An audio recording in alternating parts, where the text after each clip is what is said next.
Hello बच्चों, let's see question. A particle is moving in a circular path. The acceleration due to momentum of the particle at the certain moment a is equal to 4 I cap plus 3 j cap and momentum 8 I cap minus 6 j cap. The motion of the particle is. तो बच्चों की concept जो होगा यहाँ पर, की concept वो होगा आपके पास a डॉट p. ठीक है, a dot p gives the recognition of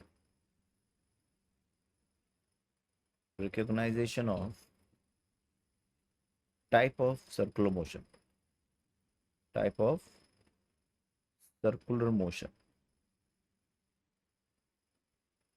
अगर मैं यहाँ पर एक सर्कुलर मोशन बनाऊं,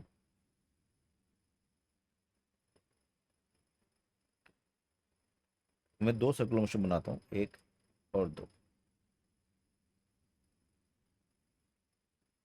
मान लो दोनों में आपका पार्टिकल क्लॉकवाइज घूम रहा है या एंटी क्लॉकवाइज घूम रहा है. दोनों में पार्टिकल कैसे घूम रहा है? एंटी क्लॉकवाइज घूम रहा है. तो यहाँ पर वेलोसिटी हो गई ऐसे. ठीक है, और एक्सेलरेशन हो गया ऐसे. ये सेंट्रीपिटल एक्सेलरेशन है. और अगर यही टेंजेंशियल एक्सेलरेशन है तो ये एक्सेलरेटेड मोशन है. तो इन दोनों की ये हो गया आपका नेट एक्सेलरेशन. और अगर यहाँ पे मैं दिखूँ, ये वेलोसिटी है. सेंट्रीपिटल हमेशा सेंटर की ओर आएगा. और अगर अपोजिट टेंजेंशियल आ जाए ऐसे,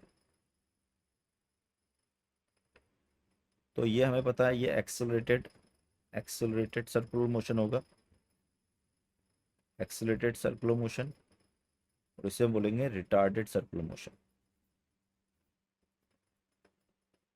अब अगर हम देखें तो जो ये वेलोसिटी है आपके पास, वेलोसिटी है, वेलोसिटी डायरेक्शन जो होती है मोमेंटम की ही डायरेक्शन होती है. तो जो मोमेंटम की डायरेक्शन है और एक्सेलरेशन है, अगर यहाँ देखें ये नेट एक्सेलरेशन है आपका और ये मोमेंटम, तो इनके बीच का जो एंगल है वो एक्यूट एंगल है. और यहाँ पर नेट एक्सेलरेशन इधर आएगा. और इन दोनों के बीच का एंगल जो होगा वो ऑप्टीज होगा. तो अगर थीटा मोर देन 90 आ रहा है तो ये वाला आंसर जाएगा कि इन दोनों के बीच में पी एंड ए नेट, इन दोनों के बीच का अगर एंगल 90 डिग्री से ज़्यादा आ रहा है तो वो रिटार्डेड होगा. और अगर लेस देन 90 डिग्री आ रहा है तो वो एक्सेलरेटेड होगा. तो अब अगर अपन एंगल निकालें दोनों के बीच में तो अपन क्या करेंगे, यहाँ से cos theta is equal to P dot A divide by of mod of P and mod of ए.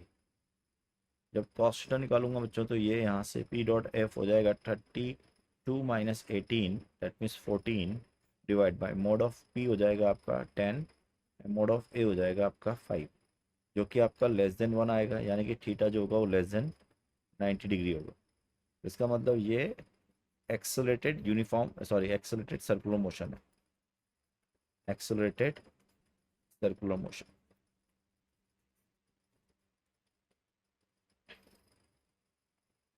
तो फाइनल आंसर जो हो जाएगा बच्चों हो जाएगा एक्सेलरेटेड सर्कुलर मोशन. यानी कि हमारा सेकंड ऑप्शन फाइनल है. And I hope you understood it. Best of luck.